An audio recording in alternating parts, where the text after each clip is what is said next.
Last 3 రోజుల నుంచి మాత్రం కువైట్ లో వాన దంచేస్తుంది. కువైట్ సముద్రం రోడ్డు మీదకి వచ్చేటైపోయింది పరిస్థితి. మొత్తం రోడ్డు అంతా వానతో నిండిపోయింది. ఇదన్నా ఓ రకము. కొన్ని ప్లేస్లు అయితే నిండిపోయినాయి ఇంక మొత్తం నీళ్లతో. అలా పడుతుంది వాన. ఈ వానకి చలికి మాత్రం సినిమా కనబడిపోతుంది. వాన అయితే 3 రోజుల నుంచి అస్సలు వదలట్లేదు. ఇప్పుడు బండి కడిగినాం అనుకోండి, నైట్ కి మళ్ళీ వాన పడుతుంది. మళ్ళీ పొద్దున్నే కడగాల్సి వస్తుంది.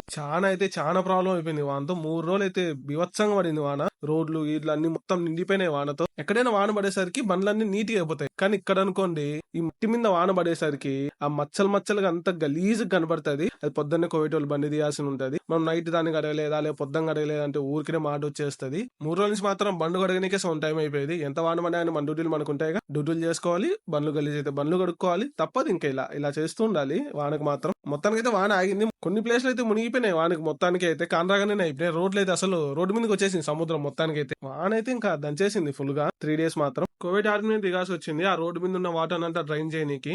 అంత వాన పడింది. కోవిడ్ ఆర్మీనే కాదు, ఇక్కడ పబ్లిక్ వర్కర్స్ ఉంటారు కదా, వాళ్ళు కూడా చాలా మంది దిగినారు రోడ్డు మీద వాటర్ అంతా డ్రైన్ చేయనీకి. And that's all for 2 days guys. For more content please do like, share, follow, subscribe.